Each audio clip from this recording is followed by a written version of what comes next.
रात हो गई है, खाना खाएं या आप सोचो। जबकि ये होना चाहिए शाम हो गई है, खाना खाएं या, क्योंकि जैनियों का सूत्र है रात्रि भोजन का क्या, उसकी चिंता नहीं होती अक्सर करके। और इसकी धारणा भर दी गई है कि मंदिर में शाम को चावल चढ़ा दो, जब कैसा क्यों? सूर्यास्त के 48 मिनट पूर्व तक या शाम तक दिन जब मंदिर में सामग्री चढ़ाने की कोई भी मनाही नहीं। ये तो इसलिए लोगों ने मना कर दिया मंदिर में, क्योंकि 12 बजे के बाद 1 बजे तक पूरी मंदिर की सफाई हो जाती है, झाड़ू लग जाता है। बोले फिर तुम चावल चढ़ा दोगे तो मंदिर में फिर झाड़ू लगाना पड़ेगा, इसलिए झाड़ू लगाने के झंझट से बचने के लिए आपको सामग्री चढ़ाने का ही निषेध कर सकते। इसलिए कई बार आप विधान करते हो कि स्नान निकालें, 3 बज जाता है, 4 बज जाता है, तो भी आप करके चढ़ाते हैं। और कभी कभी आपकी रथ यात्रा निकलती है तो शाम को 5:30 भी बज जाता है, तो भी आप अभिषेक करके नहीं करते, अर्घ्य चढ़ाते नहीं चढ़ाते। इसलिए शाम को अर्घ्य चढ़ाने की कोई भी मनाही नहीं। चढ़ा सकते हैं, व्यवस्था बताइए, क्योंकि मंदिर की सफाई हो जाए। अन्यथा तो जाओ, आपका सौभाग्य है कि तीर्थ यात्रा से निकल रहे हो, एक जगह से गुजर रहे हो, दूसरा तीर्थ मिल गया, तीसरा मिल गया, आपके पास समय है, जाइए और अर्घ्य समर्पित कीजिए, नमस्कार कीजिए, ताकि आपके पुण्य का विस्तार हो। इसका विस्तार हो, क्योंकि दर्शन का भी पुण्य हो गया, समर्पण का भी, उसके साथ जो उच्चारण किया मंत्र का, उसका भी मन वचन काय आपको सहज हो जाता है। इसलिए चढ़ाने की कोई मनाही नहीं। अपने विवेक से सामग्री समर्पण कीजिए, और ज्यादा रात्रि हो गई है तो भगवान की आरती कीजिए। बहुत अच्छा। और किसी के मन में कोई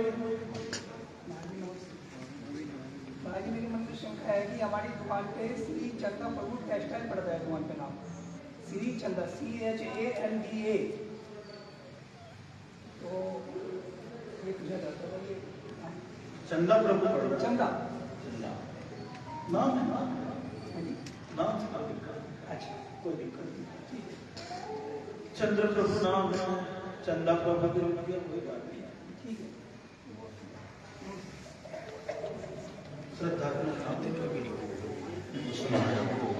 महर्षि शंकर ये बहुत बार कहा जाता है, हमारे पास जो द्रव्य होते हैं वो धुले हैं, तो वो द्रव्य धोके चढ़ाना चाहिए या बिना धोके चढ़ाना चाहिए? बहुत दर्शन जब करते हो तो सामग्री कोई भी चढ़ा दो, लेकिन पूजन करते हो तो धुले हुए द्रव्य समर्पित करनी चाहिए।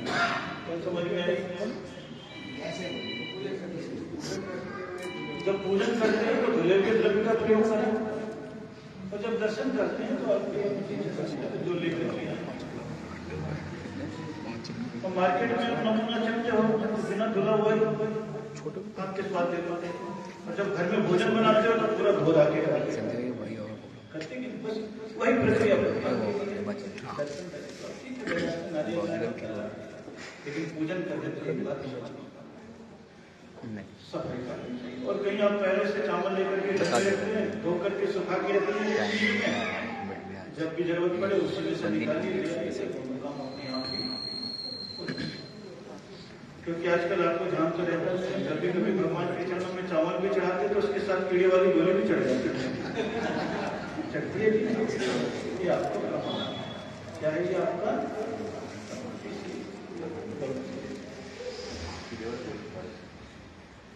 और कोई अच्छी ऐसी 5 क्वेश्चन पर चर्चा हो जाएगी।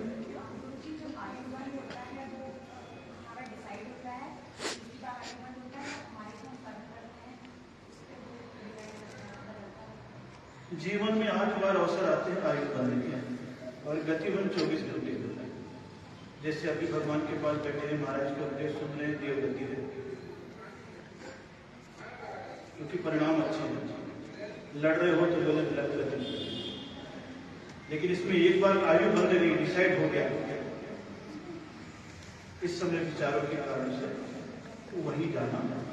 इसलिए 8 बार समय मिलता है, हमें मालूम नहीं आयु कितनी है, मालूम नहीं, इसलिए 1/3 व्यतीत हो जाता है, फिर आयु बदल अवसर आता है, फिर जो कुछ अवसर फिर ऐसे करके अंतिम क्षण बचता है मौत का समय। उसी हिसाब से जीव की गति डिसाइड हो जाती है और फिर वही चलता है। इसलिए जैनियों में कहा जाता है 24 घंटे अपने परिणाम अच्छे रखो। क्या रखो? पता नहीं कब मौत तुम्हें दबोच लेगी। प्रतिक्षण मरते हैं, मरते कि नहीं मरते? और आप प्रतिक्षण मर रहे हो, इसका प्रतीक ये बता दिया गया है कि जितने आप मरते हैं उतने आपके बाल और नाखून बड़े होते, वो मुर्दे होते हैं। क्या होते हो?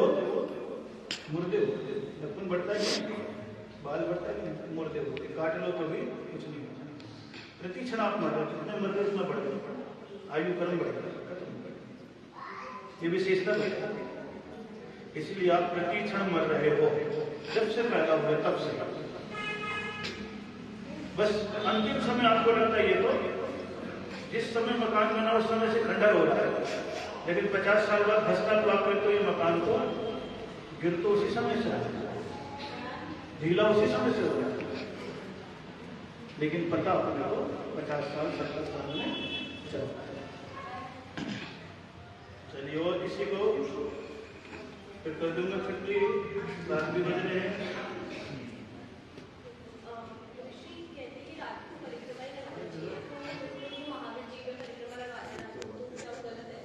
पता नहीं किसने मना किया, मना तो ये होना चाहिए कि मंदिर ही नहीं हो शाम के। जब घर से मंदिर तक आ सकते हो, यहाँ घूमने में क्या दिक्कत है? परिक्रमा लगाना तो बनना चाहिए, कौन सा रोक है? अगर निषेध होता तो ये निषेध होता कि शाम को रात्रि में मंदिर ही मत आओ, क्योंकि कहां से मंदिर आओगे? तो घर से मंदिर तक आने में ज्यादा पाप है भगवान की परिक्रमा लगाने में? इसमें पाप है, ज्यादा दोष है ना, तो निषेध उसका होना चाहिए। लेकिन कहां बंधन मान दिया? बोले मंदिर, जबकि ऐसा कोई निषेध नहीं है। ये तो उस समय थोड़ा सा व्यवस्था नहीं थी, पीछे अंधेरा रहता था, देखते ना पुराने मंदिरों में तो सावधानी बढ़ती रहती, तो भैया मत जा अंदर। देखते भी कई बार पुराने मंदिर में जाले लगे हैं, चूहे निकल रहे हैं, कहीं कुछ है, सावधानी। अब 3 मंदिर है, पूरा प्रकाश पाते हो जाते हो। इसलिए प्रश्न उठा ना, महावीर जी में 108 परिक्रमा लगाते, अरे कम से कम भगवान के आजू बाजू घूम रहा है। अगर उसे मना कर देंगे तो किसी हलवाई के केले में जाएगा कि नहीं जाएगा? उससे अच्छा क्या है? भगवान की परिक्रमा। लेकिन कुछ चीजें सामाजिक व्यवस्था है, इसलिए वो चल रही है, लेकिन निषेध नहीं है। क्या नहीं है? निषेध नहीं, निषेध ये व्यवस्था है। किसी भी चीज के लिए कोई बंधन ऐसा नहीं जैसा लोगों ने बांध दिया परंपरा के नाम पर। इसके नाम पर परंपरा, जीव हिंसा के नाम पर। जीव हिंसा यही थी खाने पीने घूमने में, तो जिसमें पाप है उसका तो बंधन बांधता नहीं है, और जहाँ बनने का उपार्जन का साधन है वहां पे सारे कायदे कानून लागू करके पता नहीं किसने ये बुद्धि डाल दिया।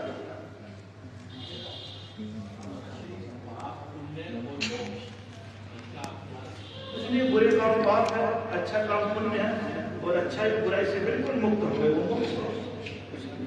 बहुत छोटी सी चीज, दोनों से मुक्त मोक्ष। मोक्ष सत्य है, मोह का क्षय, जहां मोह का क्षय नहीं मोक्ष।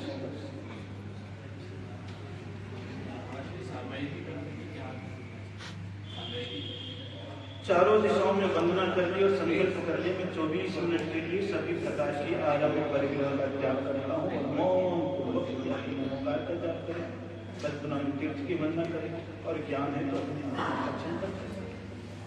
सामना कम से कम 24 मिनट, 48 मिनट, 6 घड़ी, बाकी शंका है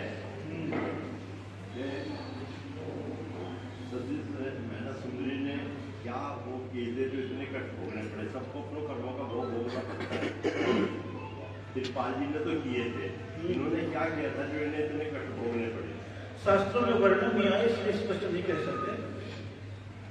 श्रीपाल का तो वर्णन है, मेहनत सुनने का कोई वर्णन नहीं है, इसलिए उस विषय में किसी को लालचित करना ठीक नहीं। लेकिन कुछ न कुछ कर्म किया होगा तो बुराई के साथ अच्छाई की। कोड़ी पति मिला लेकिन कामदेव मिला, कोड़ी पति मिला तत्व मोक्षगामी मिला, मिला कि नहीं मिला? ये भी भाग्य। कभी कभी बुरी चीजें सामने पहले आ जाती है लेकिन वो अच्छाई के रूप में उसके जीवन को शुरुआत में लगता है लेकिन बाद में भाई कभी कभी शादी ब्याह में भी ऐसे हो जाता ना, देखते अच्छा हो लेकिन वो मना कर दिया, नहीं चाहते थे उससे हो गया, लेकिन बाद में पता लगा कि 2 साल बाद उसकी तो अच्छी सर्विस लग गई, लाखों कमा रहा है, और जिसको लंबा चौड़ा देखा था पता पड़ा वहां की हो बैठा होता है कि ये भाग्य कई बार किसी चीज को वहां ले जाता है। इसीलिए तो धर्म पुण्य करते रहो ताकि तुम्हारा भाग्य निरंतर बढ़ जाए।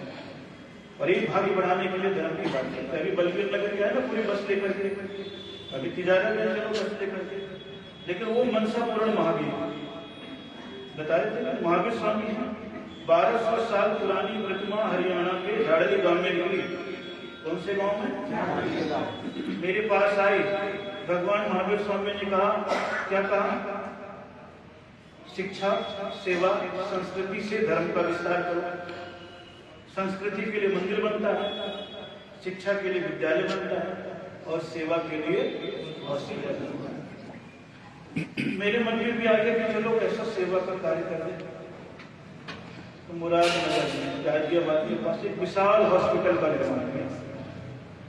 इसका निर्माण किया विशाल हॉस्पिटल, विकलांग हॉस्पिटल का निर्माण किया था। उसके बाद फिर 16 डॉक्टर करीब वहां पर अन्य सेवाओं में भी लगे हैं, आंखों का, शरीर का, हड्डी का फलाना निकालना सब। 20 राज्यों के मरीज वहां पर विकलांगता को दूर करने के लिए आ चुके हैं। ये 5 साल में, कितने सालों में? 5 सालों में। अब उस हॉस्पिटल को निरंतर बढ़ाते हुए फ्री इलाज होता है, कोई शुल्क नहीं है, सब समाज के बाद है। कोई न कोई सज्जन मिलते चले जाते हैं और अपनी चंचला लक्ष्मी का उपयोग करते चले जाते हैं। आज भी मैं जिनके हाथ में गया था उनके मन में भी भाव जगे, बोले महाराज पता लगा है वहां पर ह्यूमन हॉस्पिटल बना है, कुछ हम भी अपना सहयोग करना चाहते हैं। भाव पैदा हो गया उनके। तो ऐसे हॉस्पिटल बना रहे, अब वो हॉस्पिटल को और आगे बढ़ा दिया। अभी डायलिसिस सेंटर भी खोल लिया है, अब वहां पर और आगे कैंसर हॉस्पिटल के रूप में परिवर्तित करते हैं। कौन सा हॉस्पिटल? सबसे ज्यादा बीमारियां क्योंकि हम सब मंदिर में जाकर प्रार्थना कर लेते हैं, होवे सारी प्रजा को सुख, लेकिन उनको कभी भी सुख का साधन, बीमारी दूर करने का साधन देते ये भाव जाता है। अब वहां बना, उस समय पंच कल्याणपुर ऐसे केंद्र बन के बैठे थे, दिल्ली के लोग यहाँ बहुत सारे बैठे हैं। तब उनको दिया था नियम कि चलो 1 महीने में एक बार यहाँ पर विधान करने के लिए आना है, बताया 12 महीने का नियम लिया। आज 4.5 साल हो रहे हैं। कौन सा नंबर लग गया? 51 विधान वहां पर हर बार बस ले जाकर के करते।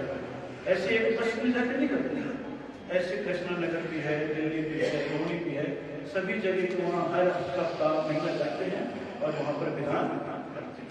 यहाँ पर भी कई लोग नहीं बैठे, कभी आप गाजियाबाद जाओ, मेरठ जाओ, हस्तिनापुर जाओ या बड़ा गांव जाओ तो गंगा नहर के किनारे जाते हैं और एक बार वहां पर जाकर के उस मंदिर को देखो और वहां पर होती हुई चिकित्सा की सेवा को देखो।